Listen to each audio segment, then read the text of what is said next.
una parte central, creo yo. Sí, pero tengo una duda con lo que acabas de decir, que es, ¿cuál es? Porque al presidente Sebastián Piñera, la aprobación que se le va viene por dos costados. Viene de ese votante que no tiene tanta postura ideológica y le interesa más sus necesidades, sus urgencias, la mirada económica, la resolución de los problemas económicos, ¿no es cierto? Que esa es una mirada que no es dura, sí es práctica.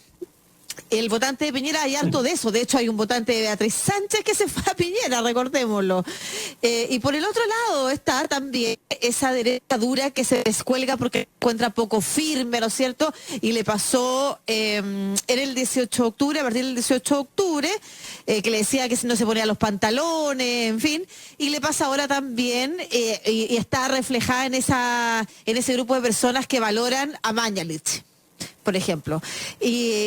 Ya, entonces cuando tú dices, este gabinete llega a responderle a ese grado de aprobación que perdió, ¿por cuál de los dos lados en realidad?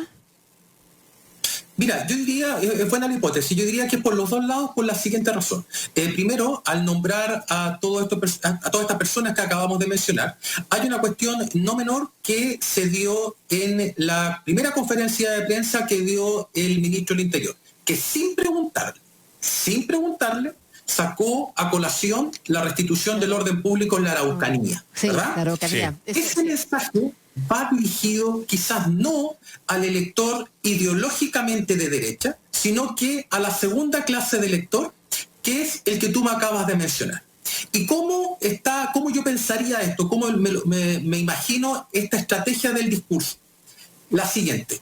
Muchos han dicho que este es el gabinete del rechazo, ¿verdad? Sí. Bueno, uno puede pensar eso y decir, varias de las personas que entraron, de hecho, si uno mira al ministro del Interior, al secretario general de gobierno, ambos están por el rechazo, eso está claro.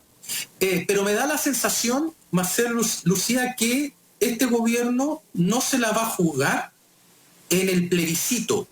Este gobierno se la va a jugar para el próximo año. ¿Y dónde se va a jugar el poder? El poder no se va a jugar en el plebiscito de octubre. Ese plebiscito está perdido para el gobierno.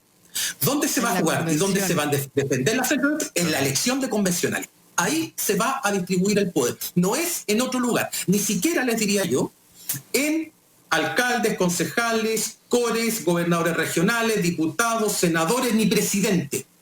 Yo me atrevería a decirles que el poder de la derecha se juega en esa convención y por eso el rol de este gabinete es conseguir que esta centro-derecha alcance el tercio o el 40% histórico para defender parte del legado que esta centro-derecha defiende. Ese es el propósito, no hay que confundirse. Este es el propósito del gabinete. No es, porque imagínense ustedes que este gabinete dijera, no, nosotros nos vamos a jugar por el rechazo. El día 26 de octubre tendrían que estar renunciando todos y tendría que haber un cambio de gabinete porque es prácticamente imposible que el rechazo pueda ganar en octubre. Por lo tanto, si es que este gabinete se pusiera como tarea esa, se está colocando la soga al cuello con 3 meses de anticipación. Estamos conversando con Mauricio Morales, cientista político, máster en Ciencias Sociales de Flaxo y académico de la Universidad de Talca, sobre lo que esperamos de esta noche del discurso del presidente de la República, Sebastián Piñera, ante el Congreso Pleno. Mauricio, muy interesante el análisis que hace sobre lo que se viene para el próximo año y cómo se va a disputar el tema político en el tema convencional. ¿Cómo ves tú el tema de la nueva constitución? ¿La derecha va a buscar ser ese 40 o 30% que pueda vetar ciertas cosas para resguardar lo que a ellos les interesa? ¿Y qué le interesaría resguardar de esta constitución que tenemos?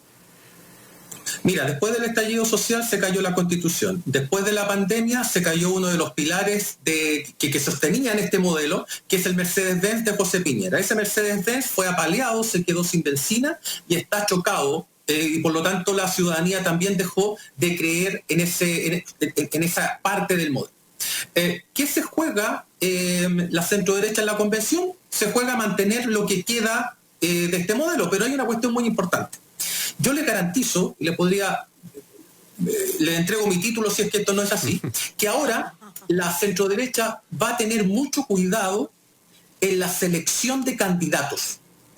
Fíjense que hicimos con un estudiante un análisis sobre los 35 diputados que votaron a favor, de Chile Vamos, que votaron a favor del proyecto.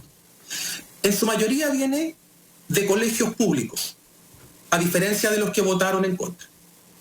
En su mayoría son de primer periodo, son novatos, a diferencia del otro grupo. Y en tercer lugar, la mayoría fue electo dentro de Renovación Nacional o la UDI, pero como independiente. ¿Sí? Cuestión no menor. La derecha o el gobierno o la coalición ya se dio cuenta de que abrir mucho el abanico para que entren distintos candidatos, eso puede dar lugar a la indisciplina. Y lo dijo Marcela Cubillo, claramente. Y lo dijo, sí, exactamente. Sí. Y claro, por eso está pasando el Tribunal Supremo. A las personas que iban por los partidos. Sí, y acá me van a disculpar, pero acá hay un problema evidente, no un problema, sino que una tensión de clase, derechamente, de clase dentro del Chile Vamos. Este Chile Vamos que estaba acostumbrado a reproducir la misma ley de siempre, se encontró con el nuevo sistema electoral en que tenía que abrir juego hacia otro tipo de tendencias. Y esas tendencias que entraron son las que están votando de manera no disciplinada. Por lo tanto, lo que va a suceder en el proceso de selección de candidatos para elegir a los candidatos a convencionales será un proceso quizás mucho más elitista. La derecha va a votar por marcas, se va a ir a la segura, no va a abrir el campo al resto de la ciudadanía, porque de lo contrario arriesgan, porque mira una cosa, una cosa es que te voten a favor un proyecto del 10% en el Congreso, y otra muy distinta, que el principio de subsidiariedad, que no está explícitamente en la Constitución, comience a ser discutido o comience a ser cuestionado desde el propio grupo del Chile Vamos, pero ahora dentro de la Convención Constitucional. Son dos cosas totalmente distintas. El 10% tú lo podrías interpretar como un tremendo rayón de pintura al Mercedes-Benz, pero dañar o ir en contra de ese principio básico que tiene la Constitución del 80 es simplemente tirarle el Mercedes-Benz por el barranco. Lucía, cortito, ¿va a ganar la Convención Constituyente o la Convención Mixta, crees tú? Porque eso es relevante también. Hoy día, mira, va a ganar la Convención Constitucional. La Convención Mixta incluye parlamentarios. Tuvo su momento, pero sí, tuvo su momento no por el atributo que tenía, sino por el término, que la gente pensaba que mixto era paritario. Entonces, cuando la gente ya se empezó a informar, la mixta comenzó a caer. Muchos interpretaron que la gente quería la convención mixta como una especie de contrapeso de la ciudadanía y el Congreso. Claro. Pero no era así, era una cuestión semántica. Por lo tanto, lo más probable es que se imponga la convención constitucional. No había pensado en